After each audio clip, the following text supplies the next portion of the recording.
Welcome to Carco and Carney. I brought the ring light.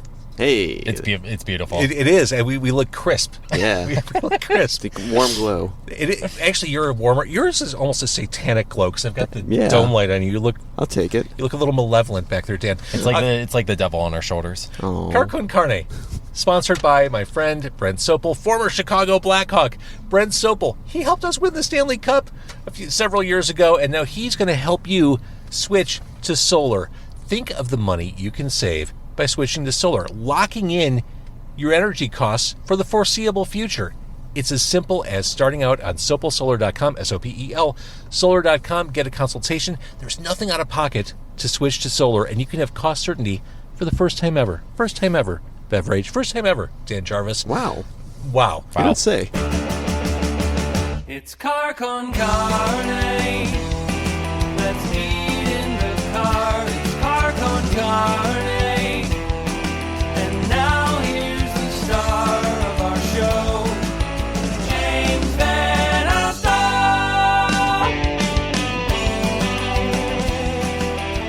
And here we are, Bev Rage and the Drinks. The new album is, it's in my hands. I can't even... Yeah, it The exists. first one to hold one. Yeah. First person. The to hold one. first non-band member? First Yep. non-drink. Stop yeah. it. The first non... This is a high honor. I don't know that I'm worthy, but I'm going to accept the honor. 2 days early. The album, Exes and Hexes, out on Friday the 12th, right? Saturday the 13th. Saturday the pretty 13th, close, which is though. the same day as the release show at Schubas. Correct. Schubas, which is amazing. We're going to talk at length about this album. Before we do, I just was handed this by Bev Rage and the Drinks, or actually 50% of Bev Rage and the Drinks. Look at how gorgeous, I mean, honestly, look how gorgeous this record is. They are all hand poured by Dan Jarvis himself in the back seat there. Right here at Smash Plastic in Chicago. That is no exaggeration. Dan actually does that. That's his thing. Yeah, we pressed records. Only playing in Chicago.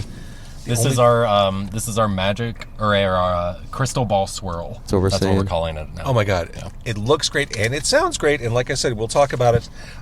Bev Rage is to my right if you're watching on YouTube or Facebook.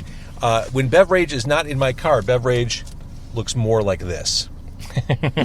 Flowers and all. I mean, this was kind of like a Superman Clark Kent moment. Like I pulled up. It is true. I am bearded. I look very different. This is my go to shows no one recognizes who I am look. So, or right after band practice look. But to be fair, had you been full Bev Rage right now, you said it, you wouldn't be able to like fit your hair in the car. I don't fit in the car. Whenever I drive to shows, if I put my wig on prior to it, I have to slouch in the car and try to crumple myself down. It's challenging. It's a whole thing. It is. Yeah. It's a whole thing. You do have a sunroof though. So. Yeah. I do. So Bev Rage and the Drinks, again, Saturday the 13th. It is at Schubas, the record release show. The record is here. As we talk about that, I brought food. Here's the thing. We were going to meet at a hot dog joint kind of in the area where you practice. I spent some time in that area. I thought we'd be safer hanging out by where you practice. So here we are. I brought stuff. Oh my God, it's heavy. You want to just? It's heavy and greasy. It is so heavy. Wow. Okay. So let's see what we got. So here. I got you a veggie dog from this place. I can't testify to how good a veggie dog from this place is going to be. I love a veggie dog. And I got Dan just a giant thing of fries. Ooh, you know me too well. Yeah. I love a greasy bag of fries. Oh my gosh. I it's love a greasy bag of literally fries. like 10 pounds. Mm-hmm. Let's see here. It's Bev Rage so and the wet. Drinks. More fries. Oh my God, that's just That's for you, Bev Rage. Okay, straight perfect. through. All right. Let's see here. And tell me that they didn't include napkins, because that would be... There are napkins. Okay. Got it. Okay. Let me, That's always my favorite thing, when you take out a bag full of greasy, dripping wet food, and there's so nothing many to... fries. Yeah. It's is nice to this? eat in a car with other people for this once. seems like a dog, maybe. Let's see. I got a dog as well, so one of these is veggie, one of these is not. Oh, that's going to be a fun adventure, figuring out which one's which. But We can usually tell. Let's see. yeah. Let's see. Don't know. All right. See, now the challenge is, I'm fine eating either one, but you... It's true. Let me see That what looks one more like a hot dog, doesn't it? Let's see what this one looks like. It's going to be the rest of the podcast. This is it. Is it in there? There's a Thanks lot- for watching. Whole episode. Where They is both it smell even? great. Is it just hidden in there? I just see there it's buried under French Okay, fries. I think this one's yours. Okay, I think so too. Okay. I hope I'm not Hey, putting it's you in okay. harm's way. Don't worry. Bev It's all Rage. good. All right, so we are at 50% of Bev Rage in the drinks right now. Bev Rage, Dan in the back seat. Correct. Again, the new album, Exes and Hexes. This, my friends, this is the sound of a band having a good time. This is the sound of a band Absolutely. having fun. We have a ton of fun. Oh, So yeah. we are self-proclaimed the most fun band in Chicago. You're also the self-described friendliest, sexiest, and gayest band in Chicago. I would challenge anyone to find one that is gayer or Yeah. sexier than us. So, yes. Decent point. I'd be hard-pressed to really find one. Yeah, exactly, right? And you're we missing... We could expand that to the Midwest, probably. Absolutely, yeah. And you're missing the two gayest members of our band, Sam true. and Mary Rose. They're in lesbian jail right now. And That's how I'm a gay they drag are. queen, which is saying something, being gayer than me. So, They're in lesbian jail? You don't want to know. yeah. Or do I? No, I don't. I don't. One thing I love about your approach to music, Bev Rage and the drinks, Bev Rage, Dan Jarvis, your approach to video. Ooh, yeah. I mean, I've said this over and over. I've probably said this to you in the past, Dan. I'm surprised more bands haven't taken advantage of video, especially in a period where no one could tour. During COVID, it seems like what a great opportunity to express yourself. And you this band has gone all in. Like It's a very visual band, as you might know. Absolutely. Yeah. very so- visual band. Permanent Receptionist is one of my favorite songs on this album. The moral of the story: it's hard to get a job these days. Oh, It's absolutely. true. It is. And sometimes you hate your job. Most times. Yeah. We've all been there. Yeah. Not there now, in case anyone's watching. I'm not there now. Perfectly happy. Exactly. Sam, who couldn't be here tonight, it's that bass that kind of Yeah. seduces you into the song. Yeah. Sam is an incredible bass player. She's been with us for about 5 years, and she is also a videographer. So she does a lot of our videos, or at least gives us direction on the videographers that do them.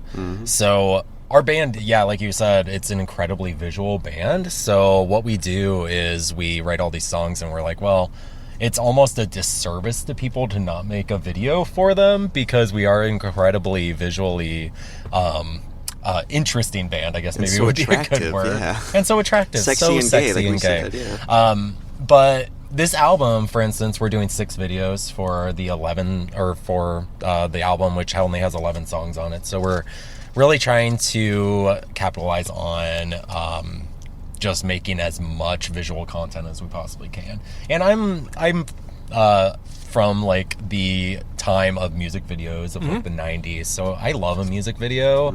I love I keep thinking waiting it for the through. Renaissance. I keep waiting for It it. needs to happen. Yeah. We're hoping to help that. But I mean, I love a music video. I love a narrative. I love a story, and everything that we write is kind of a story in of itself. So we try to then portray that, whether it's through something silly or through something. You'll see maybe 1 or 2 serious ones coming out sometime soon. But yeah, it's been really fun. We work with. I don't know if I'm ready for a serious one.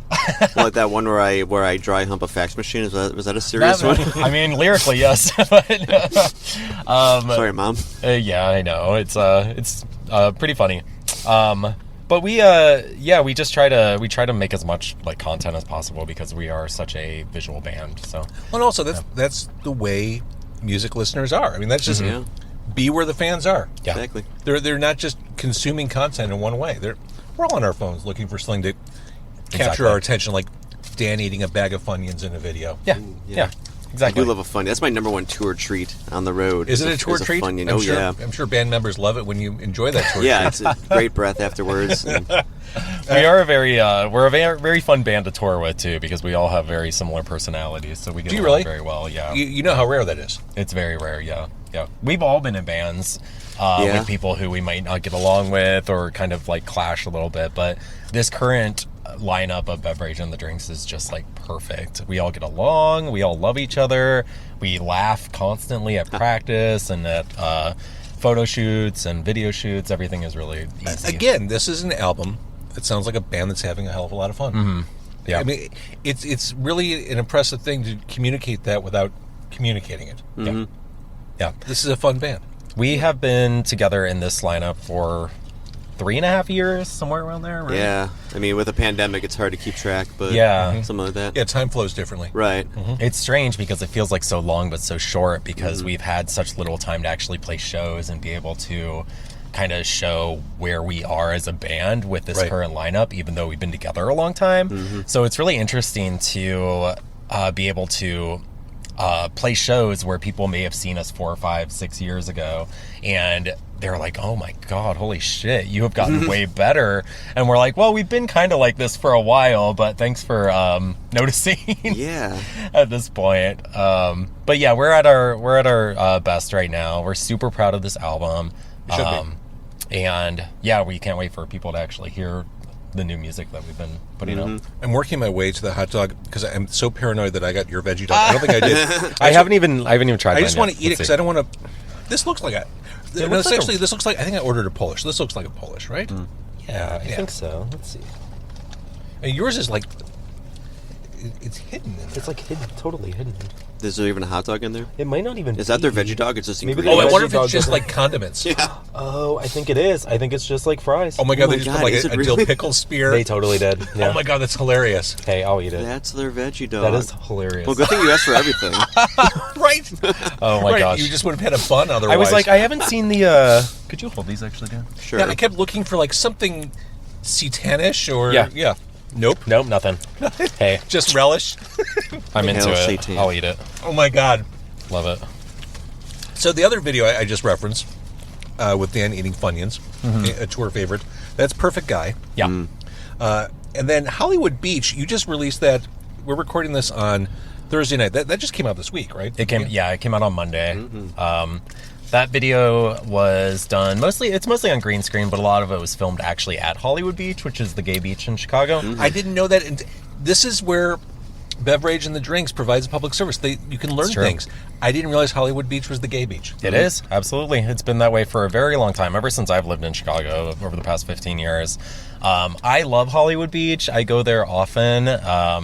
It's not just gay, but queer friendly. You see everyone there. You don't really get bothered there, which is nice. So you can like smoke or drink or do whatever you do, and no one's gonna really bother you. So that's nice.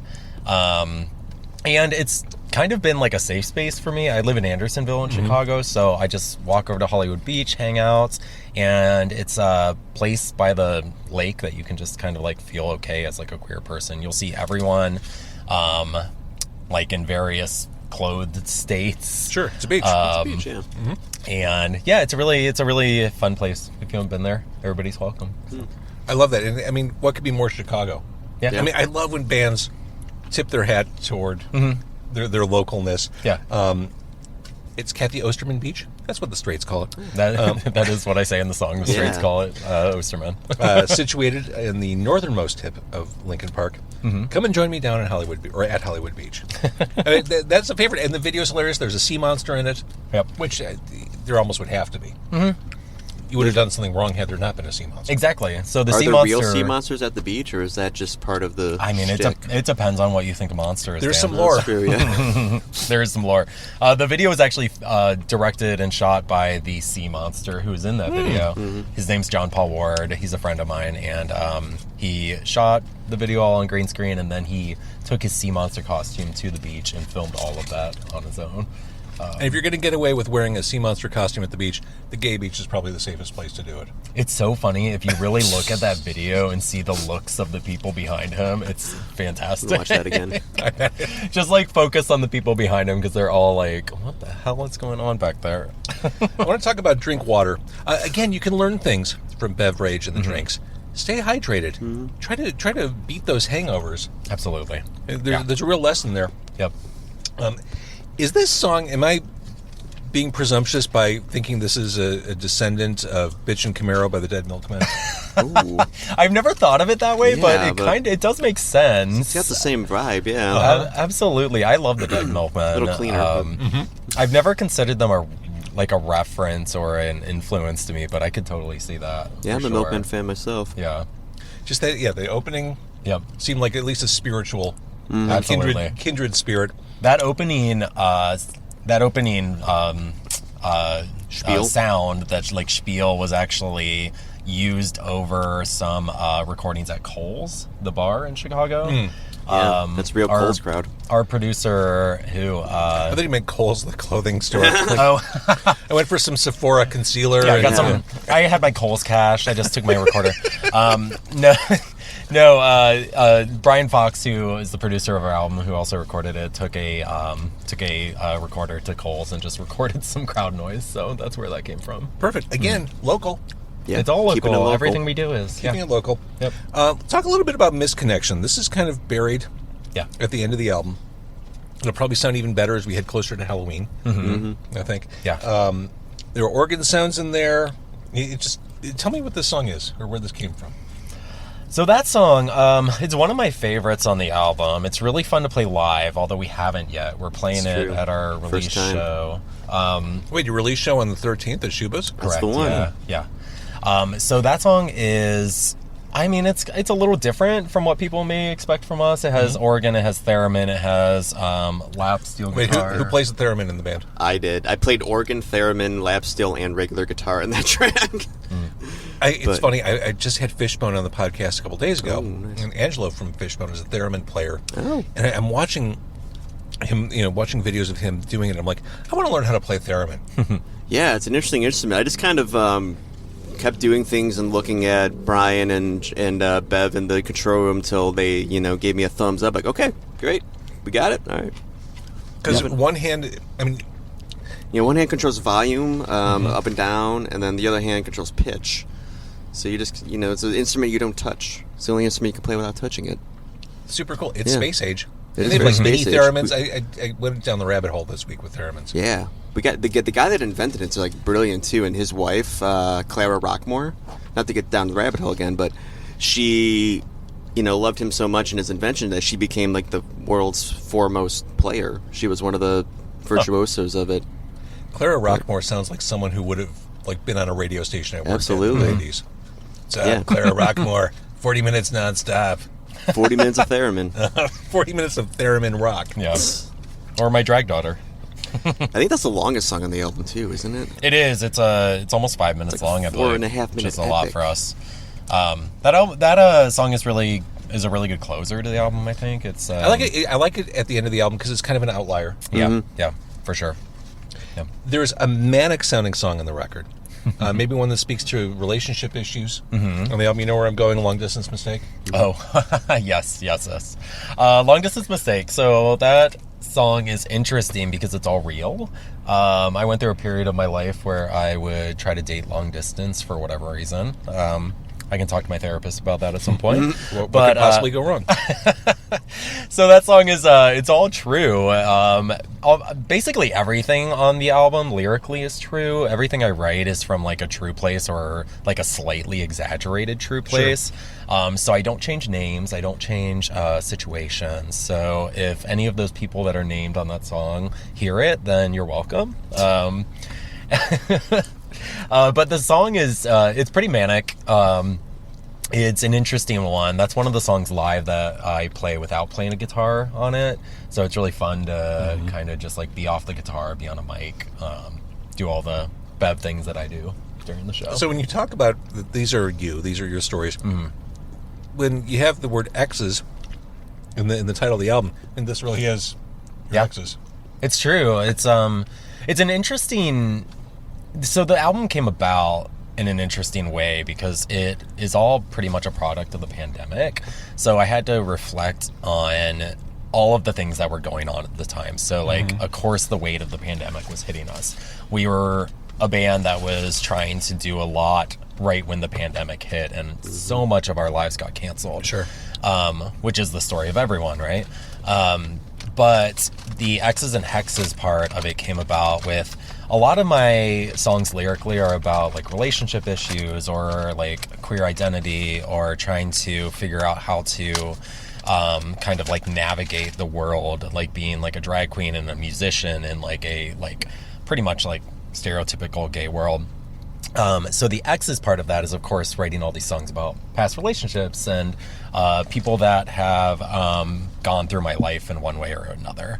But the Hexes part of it is all about trying to overcome all of these kind of like barriers that have been put upon me through the years that may be self-inflicted or inflicted by surrounding issues, but it's pretty much trying to break through those hexes that have contributed to the Exes in my life, whether that's romantic or friendships or professionally, things like that. Who needs a therapist when you have music? Exactly. Yeah. Yeah. Music's there to work it out. Yeah. And it doesn't have a copay. Hey. It doesn't have a copay. Exactly. Attitude, I love. A little bit of swagger. Yeah, that's a fun one. It's an aggressive one. We dedicate that song to the Supreme Court every time we play it. Yeah. Well, and that's what I was going to ask you too. I talked about this being a fun record. You're a fun band, but you also talk about queer identity. Do you feel a burden to talk about? Queer rights are under fire. They're under attack. It's a scary time. Do you feel the weight of that in your music? Do you feel like you need to express that, or do you keep that separate from your songwriting?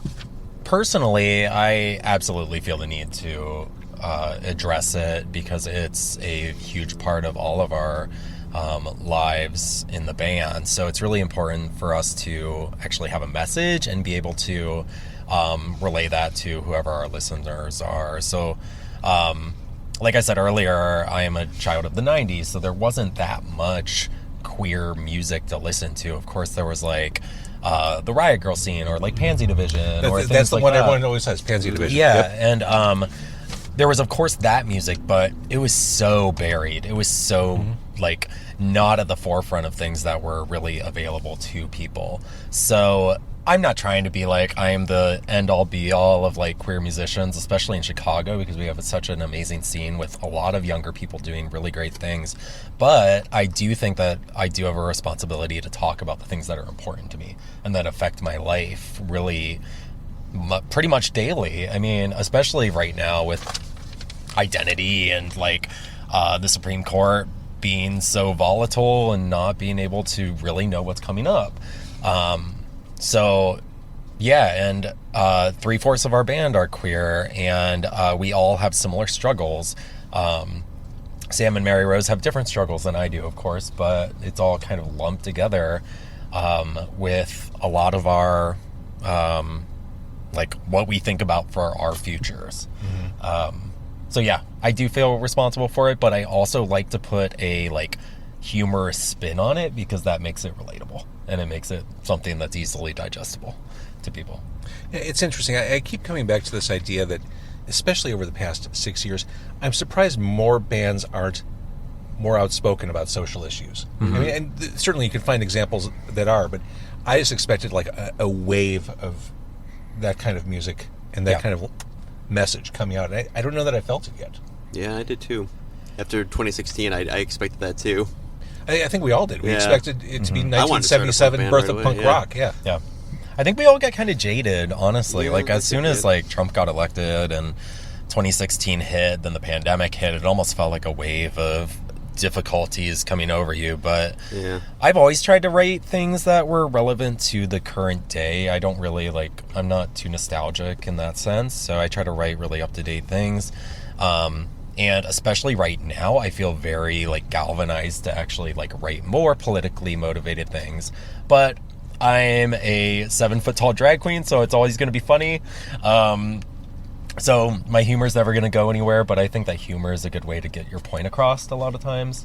And you feel a lot of that in this new album, too, I believe. Because you are a 7-foot-tall drag queen on stage, does that mean that anyone in the band can wear whatever the fuck they want on stage because no one will even notice? Can we? Absolutely not. They have to go through me, It's a very and they have to fill out a strict dress form code. and submit. Because all eyes are on Bev Rage. I mean, Right. You can't take your eyes off Bev Rage on stage. No, I'm kidding. They can wear whatever the hell they want. Usually they theme themselves around each other, and then I wear whatever the hell I want. I'm usually the outlier on stage. But well, none of us have the wig collection you have, so, you know. It's true. It's hard to beat. I do have good hair, though. You have outstanding hair, Dan. Gorgeous hair. Jarvis. Dan has better Thank hair you, than James. me. Thank you. All right, so again, Bev Rage, Dan Jarvis. Shout out to Mary Rose. Hey, Mary One Rose. of the most versatile drummers in the Incredible. city of Chicago. Absolutely. Incredible. I'm surprised you're able to have her in your band. She seems so No, busy. We thought she'd be too good for us, honestly, when we asked her to join up. Yeah. We asked her She to said we don't join wanna join. like 3 years ago, and as soon as our old drummer left the band, we were like, oh man, who are we going to get? And immediately we were all like, oh, well, Mary Rose is too busy. But we were already friends with her, so it was like, oh, maybe I'll just ask her. But before I even asked her, she messaged me, and she was like, how dare you not ask me to be in your band? Of course I'm going to be the one. Amazing. Yeah, So I she's took great. down the It was ad meant to be. immediately. And she's super fun to watch, too. So Absolutely. good, yeah. And Sam, of course, the other member. Hey, Sam. We referenced the bass and the video prowess. Sam's incredible, and Sam actually has some really amazing background vocals too. So all of the not all of the harmonies, some of them are Dan as well, but a lot of the harmonies on the newer record are all Sam in the background. And I do want to shout out Dan too. Like Dan's lead guitar playing, holy shit, it is like out of this world. Plus the theremin, plus the lap guitar, all of the things that he did on this album are just like Dan's incredible. a musician's musician. Yeah. I tried to be. Uh-huh. Thank you. Job well done. All right, so again, I mentioned that this is the sound of a band having fun. This is also the sound of a band making good music. You really did. You hit your stride on this one. Thank you. Exes and Hexes, the album is out on Saturday the 13th. See this band at Schubas. I mean, a small, intimate venue for the record release show. That's Pretty intimate. that's going to be a blast. It's going to be amazing. We're playing with, so Schubas, August 13th, we're playing with No Men, who is another amazing Chicago band and friends of ours. And we're playing with a new band called XYZ. I think that's how you pronounce their name. It might be Zhuzh. I don't know. But they are former members of Pylons, which is one of my favorite Kodachrome. Chicago bands, and Kodachrome. So it'll be a really great show. We will have our album for sale. We have a ton of new t-shirts and merch with that exact same image on it. It's going to be really fun. It's a stunning image. Yeah. Absolutely. And you can get that record if you don't come to the show. You can get it through us or through our label, What's for Breakfast Records. Yeah, what's for breakfast? That's the name of the label? Yeah. That's fantastic. Great punk label. Great Yeah. Chicago punk They're label. great. They're That's- also a local band or a local label. If you like food and you like punk rock, what's for breakfast? Exactly. All right, Bev Rage. Dan, thank you for doing this. Thank you for watching and listening. Support this band. Go see them. Listen to the music. Watch the videos. They're super fun. Bev Rage and the drinks. Let a friend know about this podcast, please. carconcarne.com.